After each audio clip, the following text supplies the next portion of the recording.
I could have walked away the very first night I met her, remaining a cold-blooded agent who didn't care about anyone in any world.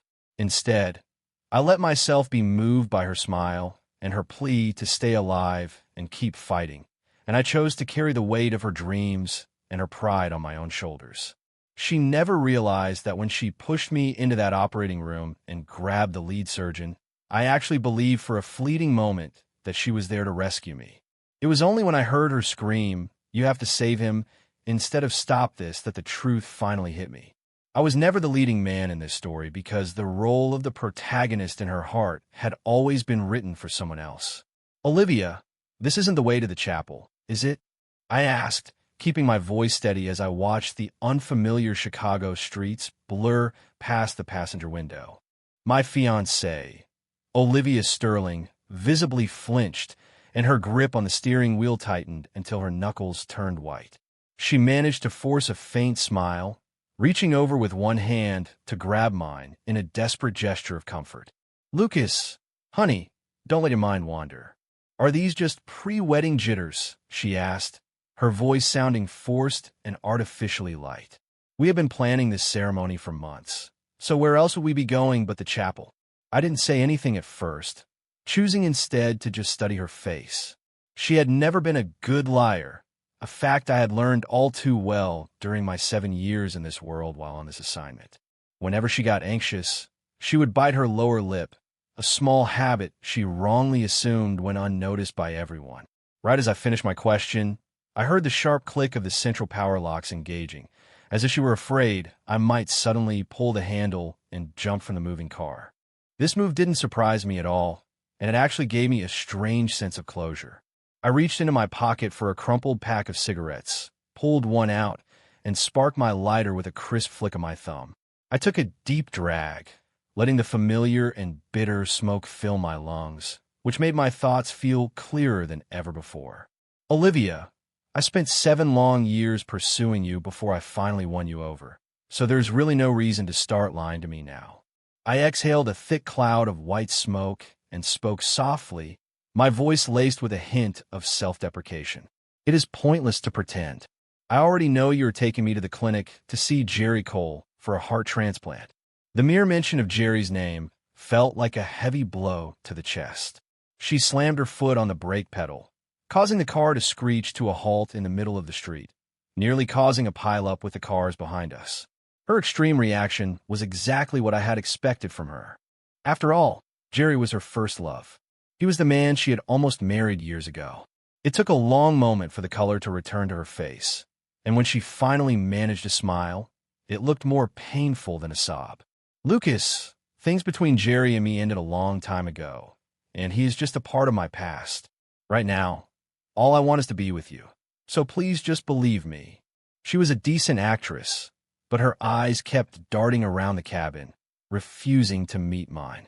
I took another drag of my cigarette and cut her off before she could continue. "Then why aren't you wearing your wedding dress today? Also, why did you insist on driving yourself when we already had a car and a professional driver booked for the ceremony?" The interior of the car fell into a heavy, suffocating silence. The only sound left was the faint crackling of my cigarette as it burned down. Finally, she lowered her head in defeat. "You are just a part of the system," she whispered in a hoarse, barely audible murmur. "If the mission fails, you can just be reborn. But Jerry is in the final stages of heart failure, and he simply cannot hold on any longer. Lucas, he's going to die." She snapped her head up, her voice shifting into a helpless and hysterical plea. "He is truly such a wonderful man, and he is still so young, so he should not have to lose his life like this." I let out a cold laugh that tasted like bile. "So this is your grand justification? You staged a fake wedding just to lure me out and cut my heart out for him? Do you even realize how insane and illegal this whole plan is?" Before I could finish my sentence, she suddenly lunged across the seat and pressed her lips against mine to silence me. Her tears were hot and salty as they rolled down her cheeks and onto my skin. That kiss, which once would have made me give her the world, now tasted of nothing but cold ash and betrayal. "Please stop talking," she sobbed against my lips, her voice breaking into 1,000 pieces. I simply cannot stand by and watch him die. We are already legally married because I filed the paperwork at the courthouse last week. I am begging you just one last time, do this for us. She gripped my hand with terrifying strength until her knuckles were ghostly white. I swear to you that once he is recovered, I will come back home to you. I will be the perfect wife, and I will help you complete your mission. I just stared at her, this woman I had spent 7 years loving and protecting, while she begged me to die so another man could live. I had never seen her bow her head to anyone before. Even when facing a boardroom full of hostile executives or dealing with corporate sabotage, she had always maintained her pride and her principles. But the moment Jerry Cole was involved, she was willing to throw everything else away. Of course she was. I was just about to tell her no when a sudden wave of dizziness washed over me. My limbs began to feel as heavy as lead, and I found that I couldn't muster the strength to move.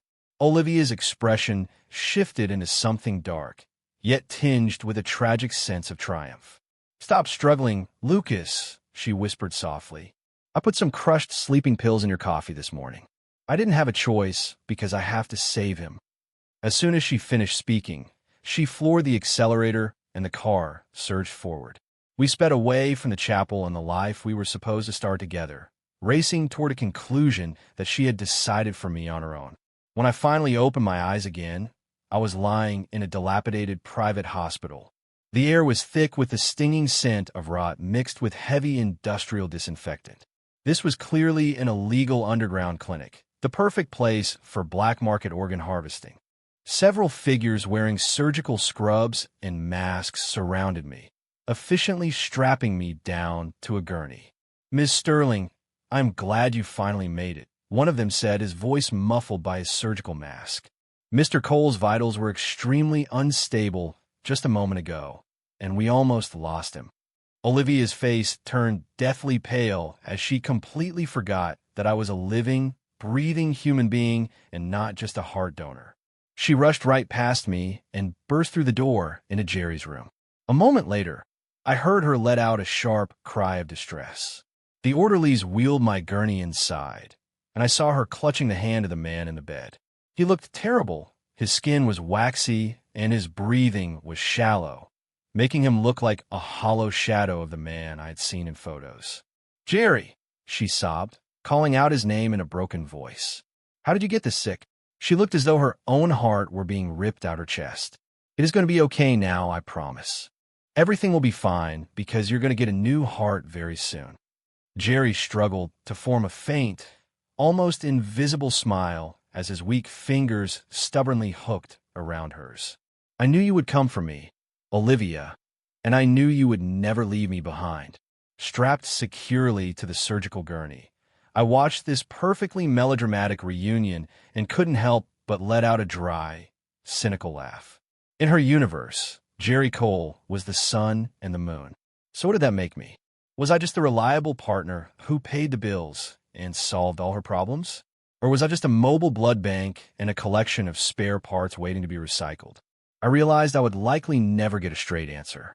Olivia snapped her head around and her eyes met mine, causing her to freeze for a split second. She then slowly approached me with her arms open as if she intended to give me one final embrace. I jerked my head to the side and looked away, keeping my expression as cold and hard as a block of granite. "Just get on with it and stop stalling. Go save your precious Jerry." She froze in place, her composed expression crumbling piece by piece. "Lucas, I am so sorry," she whispered with a trembling voice. "But I swear to you that once this is all over and he is healthy, I will come back to you. I will be the wife you deserve, and we will finish your mission together." I didn't bother to respond because there was nothing left to say. She didn't understand that the very second she decided to trade my life for his, my mission was already a total failure. I felt the anesthesia surging through my veins, dragging me down into a dark and chaotic abyss. As the chemicals swallowed my consciousness, I fully expected the system to execute a final deletion protocol. However, a calm and mechanical synthesized voice suddenly echoed in my mission channel. "Target lock failed. Activating backup protocol," and erasing all memories associated with the target, Olivia Sterling.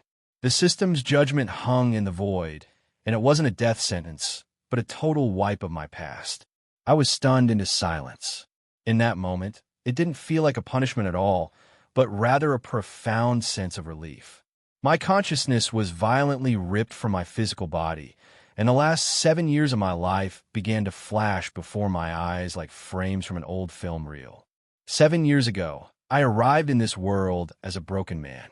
I had just moved to Chicago, but my dreams had withered away before they could even take root. I was penniless, completely alone, and a mental wreck, eventually ending up curled on a park bench on a freezing winter night, so drunk that I was only hours away from dying of hypothermia. That was when Olivia Sterling found me. She dragged me back to her tiny studio apartment. Back then, I hadn't seen a hot shower in at least a month, and I reeked of sour booze and failure, but she didn't seem to care at all. She just pulled a couple of six-packs of cheap canned beer from her rusted fridge, sat down on the floor, and drank with me until the sun came up. She told me that she had considered ending it all too, but she had made a promise to someone to keep living, to endure the pain, and to keep up the fight. She smiled as she spoke. It was the most genuine and pure expression I had seen in years, like a ray of sunlight piercing through the wreckage of my life. It gave me a reason to hold on. From that day forward, I decided that I would live my life for her. Her dreams and goals became my own. Because we had both hit rock bottom, we latched onto each other with a fierce and desperate love. We were incredibly poor during those early years. I vividly remember one winter when a major client stiffed us on a bill, which completely emptied our startup's bank account. It was right before the Christmas holidays, and our grand festive feast consisted of upgrading from a 10-cent pack of ramen to a 50-cent cup of noodles. Even so, we were genuinely happy back then. We would huddle together in that cramped apartment, sitting cross-legged on the floor while slurping noodles, and I would spend the whole time bragging about my grand blueprints for our future. I told her that on the day our company went public, I would throw her the most lavish and sensational wedding in all of Chicago, making everyone green with envy. She just laughed, and her voice sounded like ringing silver bells that brightened my entire world. At the time, I truly believed we would stay that way forever. Everything changed when Jerry Cole returned to the country. One day, Olivia, who was usually obsessed with her career, suddenly stood up and walked out in the middle of a $3 million deal negotiation. She didn't say a single word to me. She just grabbed her purse and drove straight to O'Hare International Airport. She disappeared for an entire week. When she finally returned, she acted as if nothing had happened, going back to her work and our life together. However, she started spending more and more time on her phone. She was constantly sending messages to him. I would catch her staring at her screen with a giddy, foolish grin, an expression of pure romantic bliss I hadn't seen on her face in years. It was the unmistakable look of someone falling in love all over again, and that realization absolutely terrified me. I eventually found out that the promise to stay alive she had mentioned years ago was actually made to Jerry Cole. They had promised each other that no matter what happened or how long it took, she would wait for him to come back and marry her. For all those years, she had been keeping that promise. Now, it was finally time for that chapter to close. I was letting her go, and in doing so, I was finally freeing myself. Just as my hand, which seemed to be made of shifting mist, reached for the confirm memory deletion button, the operating room door was kicked open. My soul, or whatever part of me was left, floated in the air, watching the scene below with utter confusion. It was Olivia. I wondered why she had come back. An attending surgeon reached out to block her path. "Ma'am, we are in the middle of a procedure. You need to leave immediately," the doctor said, but she shoved him aside with a manic intensity. Her eyes were wild and fixed on my body on the table. My chest had already been opened, exposed to the freezing air of the room. For one incredibly stupid second, a flicker of absurd hope sparked in my heart. I wondered if she had changed her mind or if she felt any regret. I hoped she actually cared about me. Then, she grabbed the lead surgeon's arm and spoke in a raspy, urgent voice. "Doctor," she began, sounding completely out of control. I blinked hard and finally managed to force my eyelids open. A young nurse was standing over me, adjusting the foredrip on my arm. "Oh, you're finally awake," she said, glancing down at me. "How are you feeling?" "Where am I?" I asked, and she gave me a slight frown. "You are in the hospital. You have been out for an entire week." I tried to process that, but my mind felt like a freshly wiped whiteboard, completely clean and void of any information. The nurse let out a sympathetic sigh. "Every other patient on this floor has family coming in and out, but your room has been as quiet as a morgue for 7 days straight. Since you are awake now, you should probably call someone because the front desk has a bill waiting for you." I groggily reached for my phone, intending to call my parents first, but when I opened my messages, a flood of unread notifications popped up. They were all from a man named Jerry Cole. "Hey, Lucas, the surgery was a total success. I literally wouldn't be alive without you. Love you, man." The message included a photo of him leaning against a woman I didn't recognize at all. "Olivia made me some soup today. I am seriously the luckiest man on earth. I hope your recovery is going well too, buddy." There was another photo attached showing that same woman feeding him a spoonful of steaming soup. "Olivia is taking me outside for some sun today. I can't wait. When are you getting discharged? We should all hang out." Day after day, Jerry had been sending these nauseatingly sweet messages, constantly showing off his life with this Olivia woman. Every single word he wrote dripped with a bizarre sense of superiority and a strange need to boast. I just sat there frowning at the screen. Who was this clown, and why was he constantly spamming me with this garbage? I didn't know the woman in the photos at all, and even if she was beautiful, it had nothing to do with me. I couldn't figure out why he was so desperate to shove her in my face. What a psycho, I muttered under my breath. I didn't hesitate to block his number immediately. Just as I tapped the screen, the hospital room door swung open. It was them, Jerry Cole and the woman from the photos, Olivia Sterling. The moment Jerry saw me, he rushed over and pulled me into an incredibly exaggerated hug. "Lucas, you are finally awake. I had no idea you were in the room right across the hall from mine. Why didn't you tell me? I would have come to see you much sooner. You are my absolute hero, man. You literally saved my life." He was loud and overly dramatic, putting on a show of being moved to tears while calling me his savior. Yet I could see the blatant contempt hidden in his eyes. I was completely speechless for a moment. I wondered why a grown man couldn't just act normal instead of putting on such a fake performance. He had been so passive-aggressive in his texts, yet here he was acting like a total saint in person. I shoved him away with all my strength, my voice as cold as ice. "Get off me, who even are you? This is disgusting." Jerry stumbled back from the push, a brief flash of triumph crossing his face before he suddenly went limp and collapsed to the floor, perfectly transitioning into his next performance. "Lucas, I knew you would hate me for this. It is all my fault, and I deserve the worst." He clutched his chest and began gasping for air as if he were on the verge of a heart attack. Olivia immediately rushed to his side to support him. "Jerry, please calm down. The doctor said you were still very weak after the surgery, and you shouldn't get so emotional." She carefully helped him up before turning toward my bed to take my hand, her voice soft but carrying a hint of a reprimand. "Lucas, I know you're hurting inside, but things are already done. You are alive and well. So, isn't that enough? Why did you have to push him when he is still so incredibly fragile?" I stared at the beautiful but complete stranger standing before me, feeling absolutely nothing for her except for a growing sense of nausea.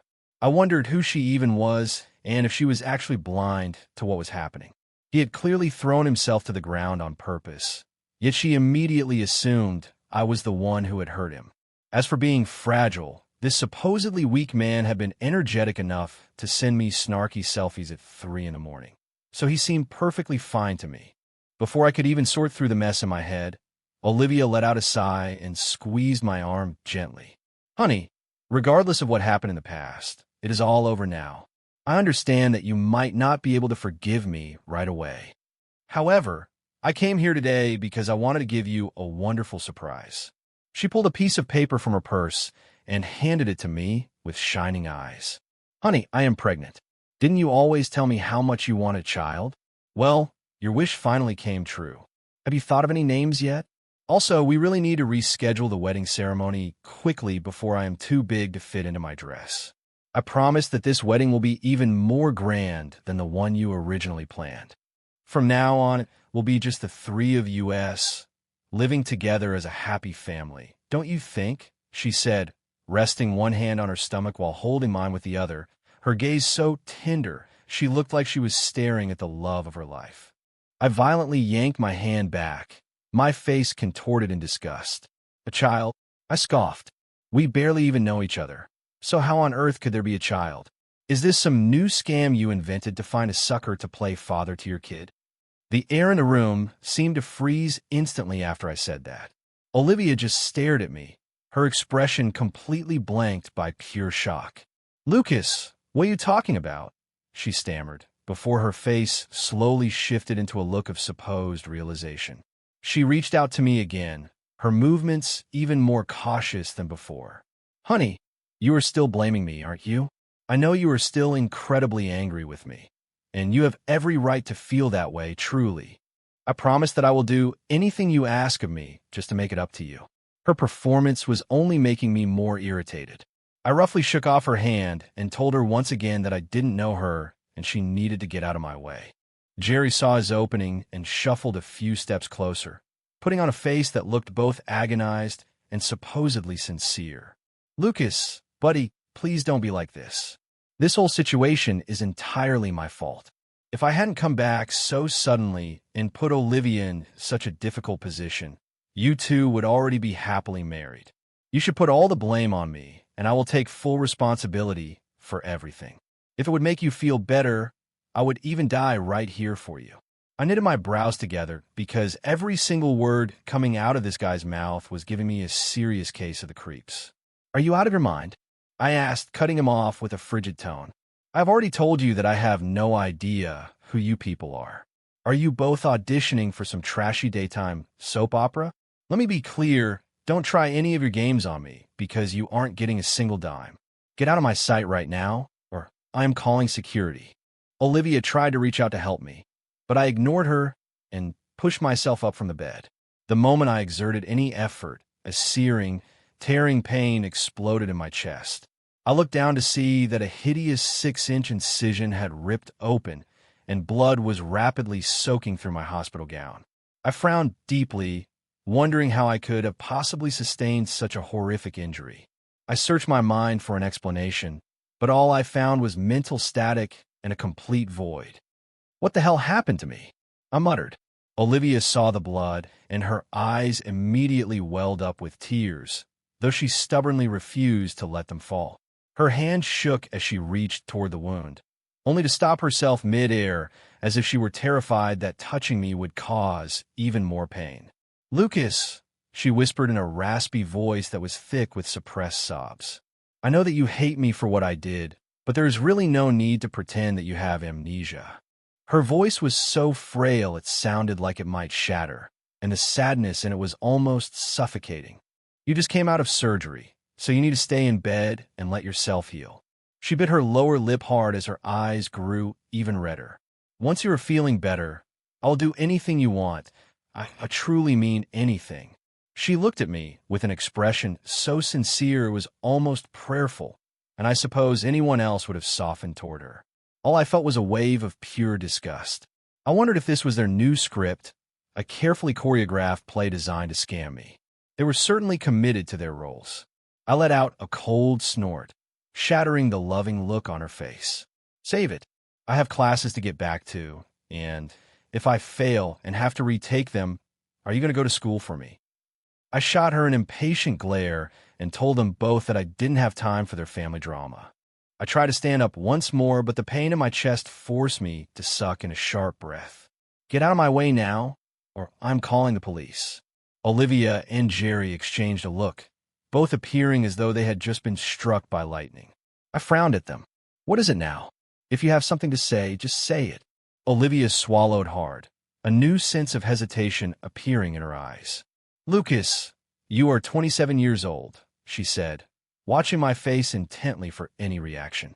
"You graduated from college a long time ago." 27. I scoffed, nearly jumping out of the hospital bed. That is impossible. I am still young. There is no way. I'm almost 30. I instinctively touched my own face. Although I looked a bit pale from the injury, my skin was firm and smooth, and I didn't look anything like a man approaching 30. I honestly thought the woman might be insane. Seeing that I didn't believe a word she said, Olivia panicked and started rummaging through her purse. She finally pulled out a driver's license and pointed emphatically at the date in the photo. "Lucas, look for yourself. The year is 2025. Your ID says you were born in 1998, which makes you 27 years old right now." I took the license from her and examined it closely. The man in the photo was definitely me, although his eyes looked sharper and carried a certain youthful arrogance that felt foreign to me. Date of birth, 1998. I wondered when I gotten so old as a wave of pure absurdity washed over me. I looked up at Olivia with a mind full of confusion, questioning if I really was 27 and why I had absolutely no memory of the last several years. Noticing my hesitation, Olivia immediately pounced on it like a drowning person clutching a lifeline. "Lucas, do you really not remember anything? The last 7 years, the system, the missions, have you truly forgotten everything?" I just stared at her, unable to find the words to respond. I had no idea what she was talking about with systems and missions, and I wondered if she had just watched too many science fiction movies.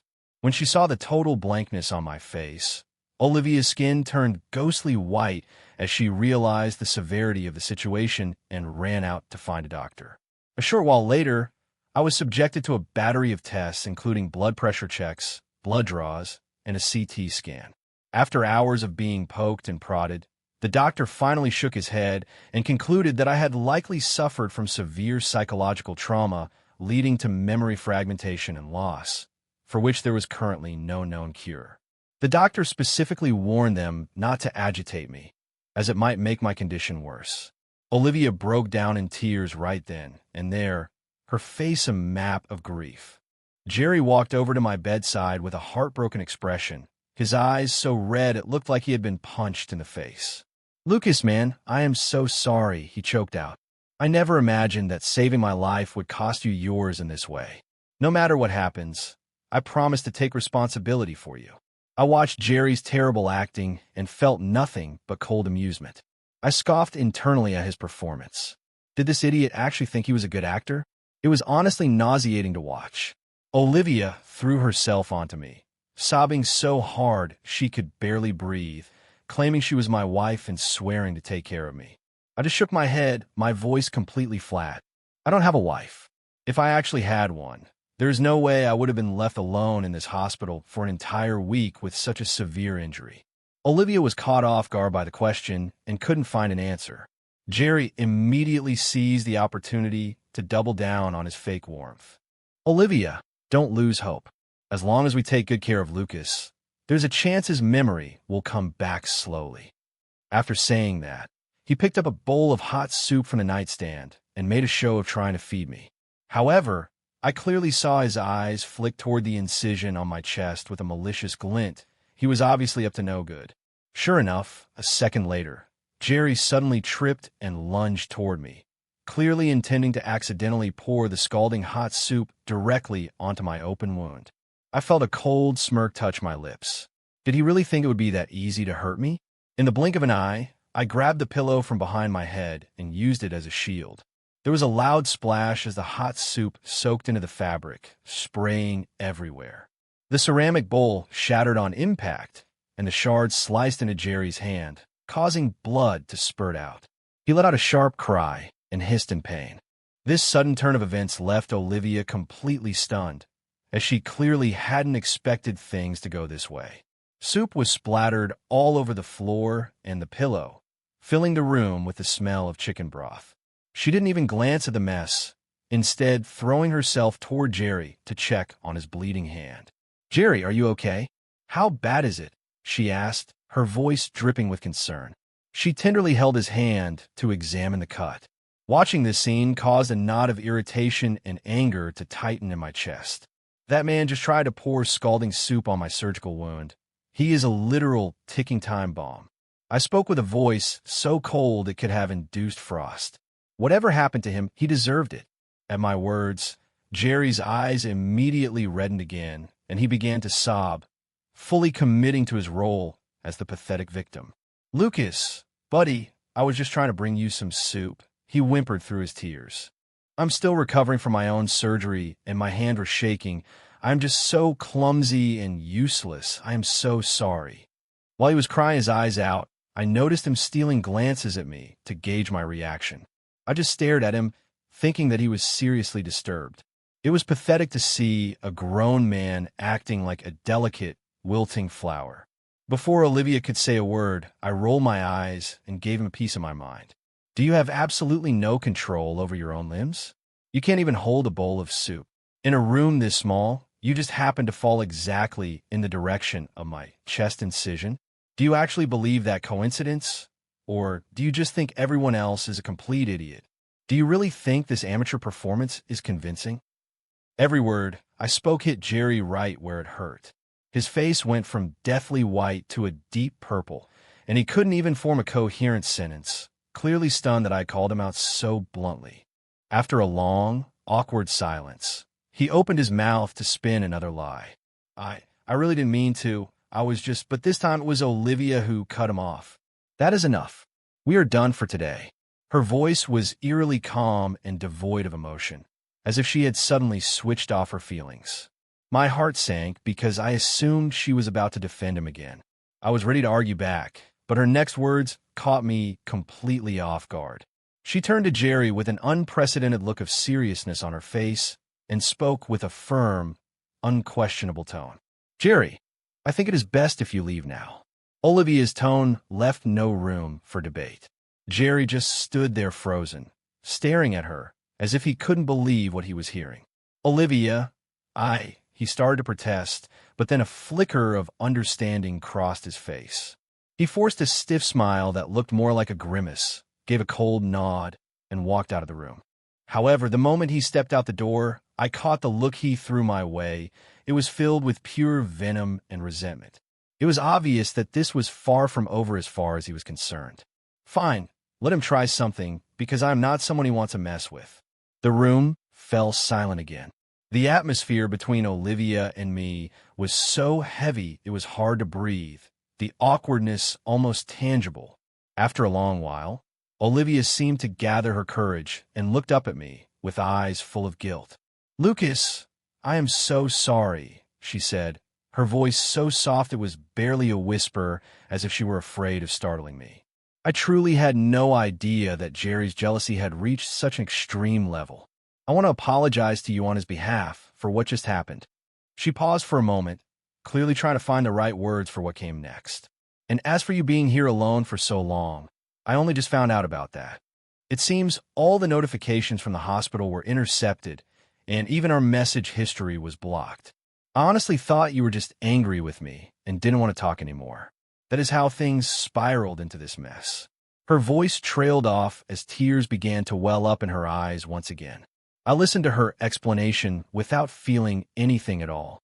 No matter what had happened before, the fact remained that I was in this state, with my memories erased because of her.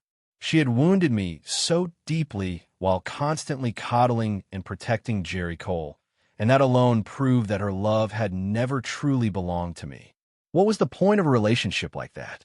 I didn't say a word, just watch her entire performance with a cold gaze. Seeing my continued silence, Olivia tentatively reached out to hold my hand. Her palm felt icy, and her fingertips were trembling. "Lucas, whether you remember our past or not, I'm going to take care of you. We are married now, and it is my responsibility to look after you." She spoke with a firm resolve, as if she had finally made a monumental decision. "Mary," I looked at her with a bitter sense of irony. "Then where is our marriage certificate?" I asked. Olivia quickly rummaged through her bag, pulled out a document, and handed it to me. I looked down and saw that the photo was indeed of the two of us, and the document looked authentic. It seemed I really had married this woman. However, in the photo, Olivia's smile looked strained and her eyes were filled with anxiety, as if her mind were 1,000 miles away.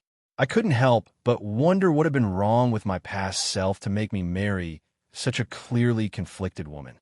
Based on what she had said, she had only been driven by a warped sense of sympathy and a savior complex, treating me like a walking organ bank. Olivia wiped away her tears, a spark of hope returning to her eyes. "Lucas, did you remember something?" she asked. I looked her straight in the eye and told her that, to be honest, I did remember one thing. Noticing the change in my expression, the dying light in her eyes flared up again like embers caught in a breeze. She gripped my hand tighter, her voice trembling with excitement. "Lucas, what is it? What did you remember?" She sounded like she had just hit the jackpot. I looked at her and spoke in a voice that was both calm and frigid, making sure to enunciate every single word. "I only remember one thing, and that is that you do not love me." The air in the room seemed to turn to ice instantly. The hopeful smile on Olivia's face shattered into a million pieces, and the light in her eyes vanished as quickly as it had appeared. She stood there as if she had been struck by a bolt of lightning, completely motionless. It took several seconds before she seemed to snap out of her stupor, her face contorting into a look of absolute panic. "How can you say that, Lucas? You must be mistaken because of course I love you." Her voice was shaking and her eyes kept darting away, refusing to meet my gaze. "I'm not mistaken," I said, shaking my head. "Based on everything you just told me, if you truly loved me, how could you have personally sent me to that operating table and watched while they cut me open?" My tone was conversational, yet my words acted like a knife plunged directly into her heart. Olivia opened her mouth to speak, but no sound came out, and after her lips trembled for a moment, she fell silent. She quietly let go of my hand and fled the room as if she were escaping a fire. Her desperate, retreating back was more than enough of an answer for me. Over the next few days, I focused entirely on my recovery. Olivia didn't show her face again, and I was more than happy for the peace and quiet. I used the time to look into my situation, gathering information and piecing together the fragments of my life. One thing was certain, she was indeed my newlywed wife. However, it was just as obvious that her heart had been torn between me and Jerry Cole for a long time. I heard from one of the nurses that whenever Olivia came to the hospital, she always went to Jerry's room first, staying there for hours before making a brief, token appearance in my room. Once I got my phone back and scrolled through her old messages, the truth became even more undeniable. She had been in constant, intimate contact with Jerry Cole the entire time. I have no idea what my past self was thinking, but my current self only knows one thing for certain: I want a divorce. I simply cannot accept a wife who carries another man in her heart. With that in mind, I called a lawyer I knew and asked him to draft a divorce settlement. "Lucas, are you being serious?" he asked, clearly caught off guard. "You two just got married. And wasn't marrying Olivia Sterling supposed to be your greatest dream?" I forced a thin smile. That is exactly the problem. Marriage shouldn't just be about making one person's dream come true, and it certainly shouldn't be an act of charity or, even worse, a business transaction. If two people don't naturally desire to be together, then what is the point of the marriage at all? There was a long silence on the other end of the line before he finally sighed. "All right, I will send over a preliminary draft for you." The moment I hung up the phone, I felt as if a massive weight had been lifted off my shoulders. I was just about to order some takeout when the door opened again. It was Olivia, and she was carrying a large insulated food container.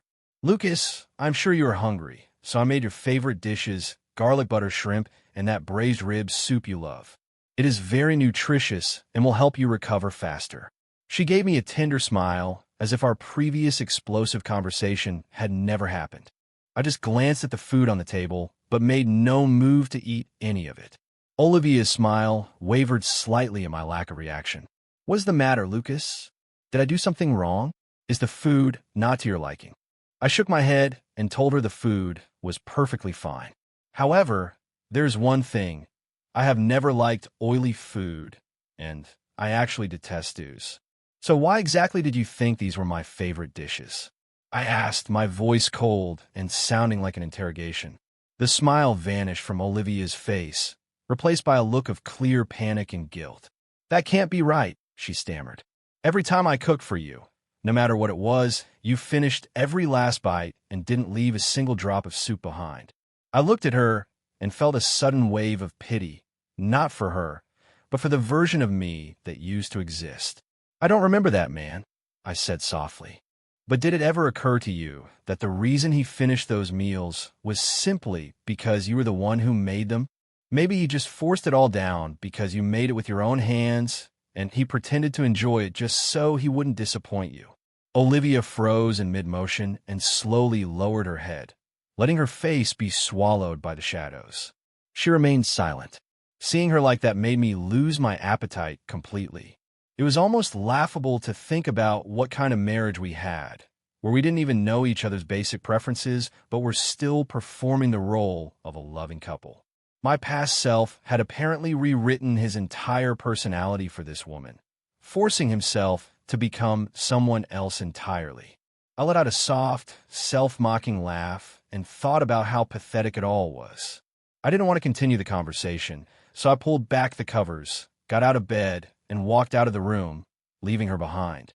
Perhaps the shock was too much for her, because she didn't try to follow me. She just stood there by the table, staring motionless at the steaming containers of food. Olivia didn't reach out to me for the next few weeks, and I welcomed the silence.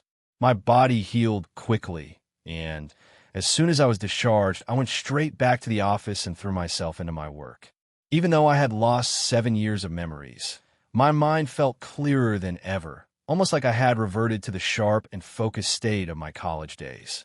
This fresh perspective triggered a surge of creativity, causing my performance at the firm to skyrocket.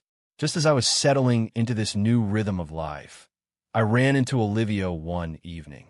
I had just finished work and was walking out of the office building when I spotted her in the middle of the crowded plaza.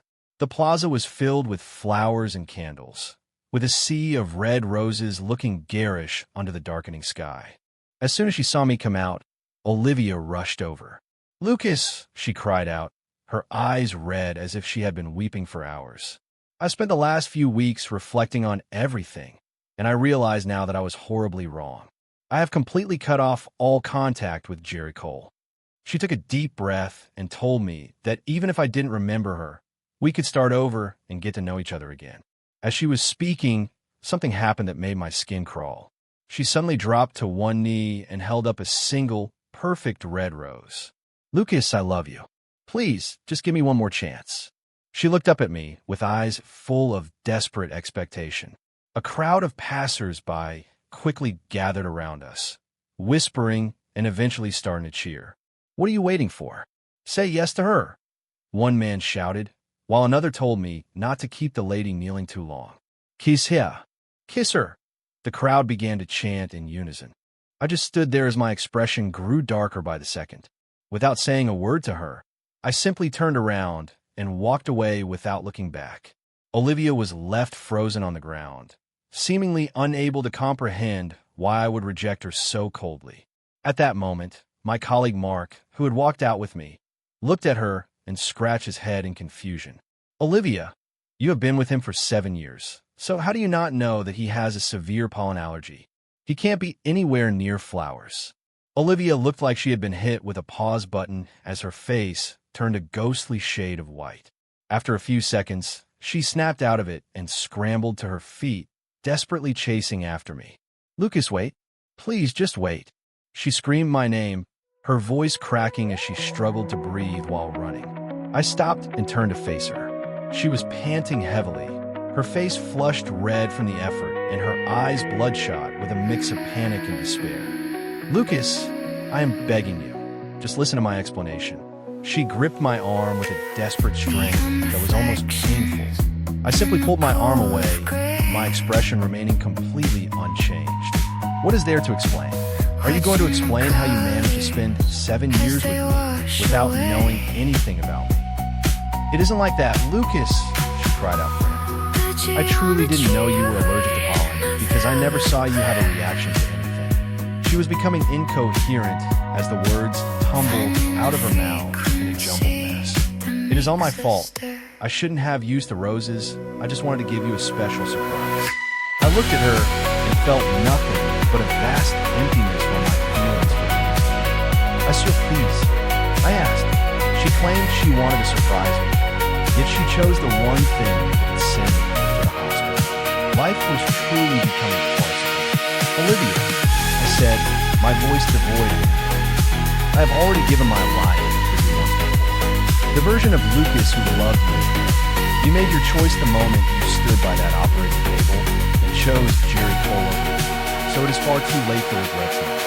I reached into my inner coat pocket, pulled out the neatly folded document, and dropped it at her feet. Just sign it. It will save us both from a messy and embarrassing legal battle in court. Olivia stared at the papers on the ground as if they were a nest of venomous snakes. The color drained from her face once again. Lucas, are you actually asking for a divorce? I know everything is my fault, but what about the baby? She asked, instinctively cradling her stomach as tears began streaming down her face. What did our child do to deserve this? This baby is the witness to our love, and it is completely innocent. I looked at her with eyes as cold as ice shards. A witness to our love. That is such a poetic and convenient way to put it. Don't try to use that line on me. Olivia, I said, my voice dripping with sarcasm. Stop using pretty words as a shield. This child isn't a way to save our marriage. It is just a get-out-of-jail-free card you're using to clear your own conscience, isn't it? Her pupils constricted instantly. Lucas, are you saying you doubt me? I let out a dry, sharp laugh. Olivia, we both know the truth of it. In the 7 years we spent together, you never once wanted to have children. She swallowed hard with difficulty. That is just a guess on your part, and you have absolutely no evidence. I looked at her with blatant contempt and asked her how she thought I had come by that information. As if on cue, 2 uniformed police officers appeared directly behind her. Olivia Sterling. One of them said in a professional but firm voice, Jerry Cole has given a full confession. We need you to come with us to the station for further investigation. Olivia's legs gave out, and she collapsed onto the tiled floor. She looked up at me, her face a mask of absolute despair and devastation. Lucas, can you really not find it in your heart to give me one last chance? I know that I was wrong. I finally see that now. I just shook my head and let a cold smile touch my face. You don't realize you were wrong. You only realize that you've been caught. I watched the police lead her away without feeling any emotional surge. There was no thrill of revenge, no lingering sympathy, and not even any anger, just a quiet sense that the curtain had finally fallen on this partner. Some people are truly lost forever once they are gone, and no amount of tears can ever mend what is broken. I later heard that Jerry Cole, who was convicted for his role in the illegal organ trafficking, couldn't handle the reality of his downfall. While in custody, he flew into a violent rage that caused his blood pressure to spike, leading to a fatal brain aneurysm. It was a fittingly poetic end for him. As for Olivia, she ultimately decided to terminate the pregnancy and accepted her prison sentence with resignation. As for me, my career continued on. I was promoted once, and then again shortly after because my performance record was so strong it didn't require any further explanation.